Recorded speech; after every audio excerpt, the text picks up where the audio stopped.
Starting scene में हम दो साइंटिस्ट को देख पाते हैं जो दोनों हस्बैंड वाइफ थे, जिनमें हस्बैंड का नाम क्लाइव और वाइफ का नाम एल्सा था। असल में ये दोनों एक जेनेटिक साइंटिस्ट थे, यानी ऐसे साइंटिस्ट जो अपने एक्सपेरिमेंट्स के जरिए नए नए क्रिएचर्स और एनिमल्स बनाने के लिए लगे हुए थे, यानी दो एनिमल्स या फिर किसी भी क्रिएचर्स के डीएनए को मिक्स करके एक नया एनिमल्स और क्रिएचर बनाते थे। दरअसल दोनों एक मेडिसिन बनाने वाले कंपनी के लिए काम करते थे और उस कंपनी का नाम नर्ड था। क्लाइव और एल्सा इस कंपनी के लिए काम यह करते थे कि पहले तो ये एनिमल्स के डीएनए को मिक्स करते थे, जिससे एक नया एनिमल बनता है और उसी एनिमल के प्रोटीन से तरह तरह की बीमारियों की मेडिसिन बनाते थे। रिसेंटली इन्होंने एक बहुत अजीब तरह के एनिमल को बना रखा था, जो ये क्रिएचर एक मेल प्रजाति का था और ठीक ऐसा ही एनिमल ये पहले भी बना चुके हैं, जो कि फीमेल थी। अब ये दोनों एनिमल्स को एक दूसरे के सामने जब रखते हैं तो दोनों एक दूसरे से बहुत ही प्यार से मिलते हैं, यानी वो दोनों एनिमल्स एक दूसरे को पसंद कर रहे थे। मतलब यह था कि उनका एक्सपेरिमेंट सक्सेसफुल रहा। यह देखकर दोनों हस्बैंड वाइफ अपने कंपनी के बॉस के पास जाते हैं और उन्हें बताने लग जाते हैं कि हम बहुत सारे एनिमल्स के डीएनए को मिक्स करके एक अलग तरह का एनिमल बनाया है और इसकी प्रोटीन को मिक्स करके हम बहुत से तरह की बीमारियों की मेडिसिन बना सकते हैं। और इसके साथ साथ हमने एक नया तरीका भी डिस्कवर किया है और वो ये है कि हम इंसान और जानवर के डीएनए को मिक्स करके एक नई ब्रीड बना सकते हैं और डेफिनेटली हम बहुत सारी बीमारियों के मेडिसिन को बना सकते हैं। उनकी बॉस कहने लग जाती है कि जो काम तुम कर रहे थे, यानी जिस काम में तुम लगे हुए थे और उसे कर भी दिया, जो उससे कंपनी बहुत खुश है। और इधर जो तुम यह बात कर रहे हो, यानी कि इंसान और जानवर दोनों के डीएनए की मिक्स करने की, इसके लिए फिलहाल के लिए कंपनी एग्री तो नहीं होगी और जो एनिमल तुमने बनाए हैं हमारी कंपनी उसके प्रोटीन से मेडिसिन बनाना चाहती है। इसीलिए अब सारे के सारे रिसर्च को रोकते हुए अब सारे मेडिसिन पर बनाने के फोकस किया जाएगा। जिस पर क्लाइव और एल्सा कहने लगती है, अगर हमने इस काम को जल्दी से नहीं किया तो ये काम कोई और कर देगा। बॉस भी जवाब में कहने लग जाती है कि हमने ऐसा तो नहीं कहा कि नहीं करेंगे, ये काम तो हम जरूर करेंगे, लेकिन उससे पहले मेडिसिन को बनाएंगे, फिर उसे मार्केट में लाएंगे, फिर उस पर काम किया जाएगा। इसीलिए उन दोनों को ऐसा करने से मना कर देती है। इस बात की वजह से ये दोनों डिसअपॉइंटेड हो जाते हैं, क्योंकि वो दोनों जेनेटिक साइंटिस्ट थे जो कि किसी कंपनी के लिए जानवर के प्रोटीन से मेडिसिन बनाने का काम नहीं कर सकते थे। इसीलिए वो डिसाइड करते हैं कि हम इसे सीक्रेटली अपने इस रिसर्च को आगे बढ़ाएंगे। बिना कुछ सोचे समझे ये अपना काम को स्टार्ट कर देते हैं, लेकिन इस काम को आगे बढ़ाने के लिए उन्हें इंसान का डीएनए चाहिए था। इसीलिए एल्सा क्लाइव को किसी इंसान का डीएनए लाकर दे देती है। क्लाइव पूछने लग जाता है कि ये किसका डीएनए है, जिस पर एल्सा कहती है कि ये किसी अननोन पर्सन का डीएनए है। जिसके बाद ये फिर उन इंसान के डीएनए और उन जानवर के डीएनए जिन्होंने उन्हें बनाया गया था उन पर एक्सपेरिमेंट्स करने लग जाते हैं। ये लोग अपने हार्ड वर्किंग में जी जान लगा देते हैं, लेकिन उन्होंने सक्सेस हासिल करने में नाकामयाब रह जाते हैं। इस बात की वजह से दोनों काफी अपसेट हो जाते हैं। लेकिन एक दिन एल्सा एक और डीएनए को लेकर आती है और बताती है कि ये सबसे बेस्ट डीएनए है, इसीलिए अब हम अपना एक्सपेरिमेंट्स इस वाले डीएनए पर करना शुरू करेंगे। फिर से ये दोनों कपल उस नए वाले डीएनए और उन एनिमल्स के डीएनए पर एक्सपेरिमेंट्स करने लग जाते हैं और लगातार मेहनत के बाद इन्हें अपने एक्सपेरिमेंट्स पर सफलता मिलता हुआ नजर आ रहा था, यानी इनकी एक्सपेरिमेंट सक्सेसफुल रहा। एनिमल के डीएनए और इंसान का डीएनए दोनों आपस में मिल रहा था और अब इन लोगों के पास एक नई तरह के डीएनए था जो इंसान और जानवर के डीएनए से बना था। अब क्योंकि ये दरअसल इलीगल था, इसीलिए क्लाइव इस रिसर्च को आगे बढ़ाने से मना कर रहा था, लेकिन एल्सा ऐसा नहीं चाहती थी। वो आगे लेकर जाना चाहती थी, इसीलिए वो इस डीएनए को लेकर एक मशीन रूम में चली जाती है। उस रूम में एक ऐसी मशीन थी जिसके अंदर डीएनए को डालने से एनिमल्स और क्रिएचर्स पैदा होना शुरू हो जाते थे, यानी कोई भी जानवर उस मशीन के अंदर बढ़ता चला जाता था। फिर एल्सा उस मशीन के अंदर उस डीएनए को डाल देती है। क्लाइव अपनी वाइफ से कहने लग जाता है कि यह अच्छा काम हम बिल्कुल भी नहीं कर रहे, किसी को बनाना और फिर बाद में उसे मार डालना। एल्सा कहने लग जाती है कि हमारी इस दुनिया में रोजाना कई सारे लोग मरते हैं और हो सकता है कि हमारी इस एक्सपेरिमेंट की वजह से लोगों की जान बच जाए। इसीलिए क्लाइव एल्सा की बातों पर एग्री हो जाता है और वे अपने काम को आगे की तरफ लेकर जाने लग जाते हैं। मगर हैरान कर देने वाली बात तो यह था कि जिस बच्चे को मशीन के अंदर धीरे धीरे गति से बढ़ना था, वो तो बहुत ही तेजी से बढ़ता जा रहा था।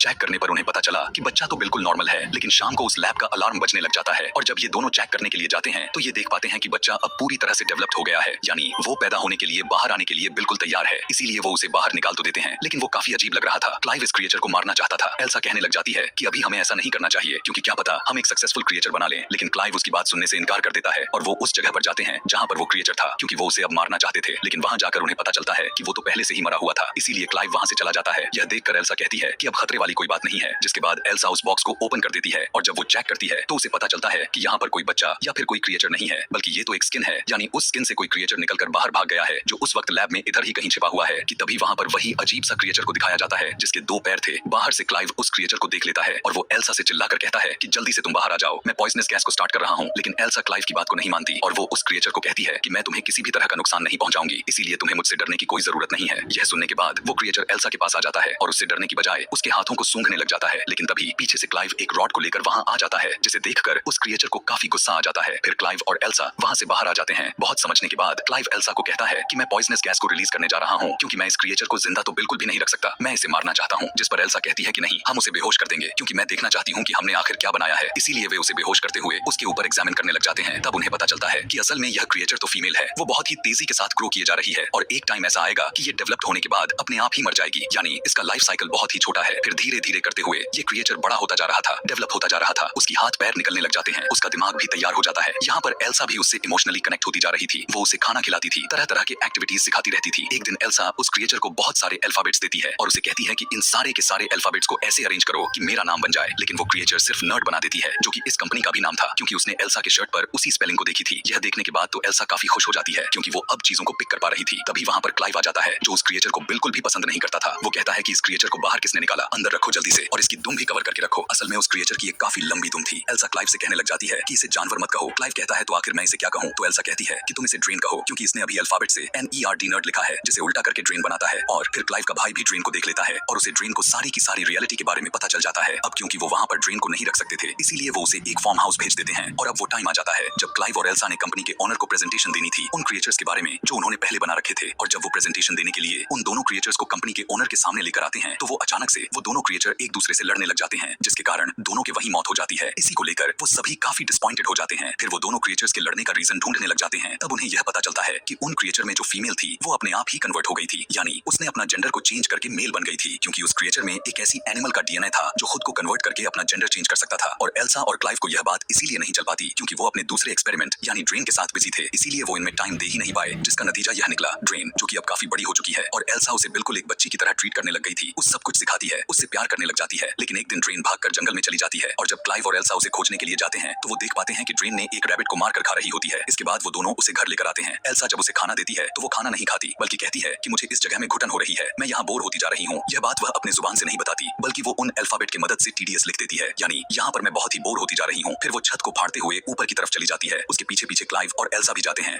वो देख पाते हैं कि ड्रेन के तो विंग्स निकल पड़े हैं और वो अभी उड़ने ही वाली थी कि क्लाइव उसे कहता है कि रुको, हम तुमसे प्यार करते हैं, हमें तुम्हारी जरूरत है, हम तुम्हें अपने पास रखेंगे। यह सुनते ही ड्रेन के विंग्स वापस उसके बॉडी के अंदर चले जाते हैं। ड्रेन का दिमाग अब पहले से काफी अच्छी ग्रो कर गया था, वो चीजों को अंडरस्टैंड करने लग गई थी, अच्छे बुरे को समझने लग गई थी। एक दिन ड्रेन को एक बिल्ली मिलती है, लेकिन एल्सा उससे वो बिल्ली छीन लेती है, क्योंकि एल्सा को डर था कि उस रात रैबिट की तरह ही ड्रेन उस बिल्ली को भी न मार दे। फिर धीरे धीरे हम हैरान कर देने वाली एक चीज देख पाते हैं, और वो यह था कि ड्रेन को क्लाइव अच्छा लगने लग गया था, जिससे क्लाइव को एहसास हो जाता है कि ड्रेन के अंदर के इंसान का DNA उन दोनों ने ही डाला था और वो किसी और का नहीं बल्कि खुद एल्सा का ही था। इस बात से क्लाइव एल्सा से नाराज हो जाता है। वो उसे कहने लगता है कि तुमने अच्छा नहीं किया, तुम्हें ऐसा तो हरगिज नहीं करना चाहिए था। अब धीरे धीरे एल्सा का प्यार ड्रेन के लिए खत्म होता जा रहा था। एल्सा वो बिल्ली ड्रेन को दे देती है। ड्रेन को पूंछ के अंदर नुकीली चीज निकली हुई थी, इसीलिए नोकदार अपने नुकीली पूंछ को उस बिल्ली के गले में घोंप कर उसे मार डालती है। यह देखकर एल्सा को बहुत गुस्सा आता है और वो ड्रेन को एक थप्पड़ जड़ देती है। स्लैप लगने की वजह से गुस्से में ड्रेन एल्सा के ऊपर ही चढ़ जाती है और वो एल्सा के गले में लगे हुए एक चाबी को निकालती है। अब बदलाव काफी दिखने लग गई थी। ड्रेन के अलग अलग चेहरे उन लोगों के सामने आते जा रहे थे। इधर हम देखते हैं कि एल्सा वो प्रोटीन बनाने में कामयाब हो चुकी थी, जिसकी रिस्पांसिबिलिटी कंपनी ने उस पर लगाई थी। फिर एक दिन क्लाइव कैमरा के फुटेज यानी अपने लैपटॉप के स्क्रीन पर यह देखता है कि आखिर ड्रेन किधर है। दरअसल ड्रेन उस टाइम पानी के अंदर होती है और क्लाइव को भी ड्रेन पसंद आने लग गई थी। वो अपने लैपटॉप के स्क्रीन पर हाथ लगाता है, दूसरी तरफ ड्रेन भी कैमरा को टच कर देती है, यानी क्लाइव के हाथ पर अपना हाथ कैमरा के थ्रू लगा रही थी, क्योंकि वो जान चुकी थी कि क्लाइव उसे देख रहा है। यह देखने के बाद तो क्लाइव काफी हैरान परेशान हो जाता है। फिर हमें दिखाया जाता है कि क्लाइव उस फार्म हाउस यानी उस जगह पर आया हुआ है जहाँ ड्रेन को रखा गया था। क्लाइव वहाँ पर अकेले ही आया हुआ था, यानी उसके साथ एल्सा नहीं थी। क्लाइव ड्रेन को आवाज लगाकर बुलाने लग जाता है, लेकिन वो उसे कहीं पर भी दिखाई नहीं दे रही थी। तभी क्लाइव पीछे की तरफ देखता है तो ड्रेन उसके पीछे ही खड़ी हुई थी कि तभी ड्रेन क्लाइव के पास आकर इशारों में कहने लग जाती है कि तुम मुझे अच्छे लगते हो, जिस पर क्लाइव कहता है कि नहीं, यह बुरी बात है। लेकिन अजीब बात तो यह था क्योंकि क्लाइव को भी ड्रेन अच्छी लगने लग गई थी, इसीलिए वो भी अपने फीलिंग्स पर कंट्रोल नहीं कर पाता। लेकिन तभी उसी वक्त वहाँ पर एल्सा आ जाती है। वो जब उन दोनों को साथ देखती है तो उसे बहुत ही बुरा फील होता है, इसीलिए वो नाराज होकर वहाँ से चली जाती है। अब क्योंकि ड्रेन के पूंछ में इतना बड़ा नेल था, यानी वो उस बिल्ली की तरह किसी के लिए भी खतरा हो सकता था, इसीलिए एल्सा उसकी दुम को काट देती है। इस बात को लेकर एल्सा बहुत ज्यादा उदास भी हो गई थी और यहाँ पर उन दोनों को अपनी गलती का एहसास भी होता है कि उन्हें यह क्रिएचर तो बिल्कुल भी नहीं बनाना चाहिए था। एल्सा कहती है कि जो प्रोटीन कंपनी को चाहिए थे वो मैं बना चुकी हूँ और वो ड्रेन के अंदर है और वो बहुत ही ज्यादा है, इसीलिए अब वो दोनों ये डिसाइड करते हैं कि वो दोनों ड्रेन को मार डालेंगे।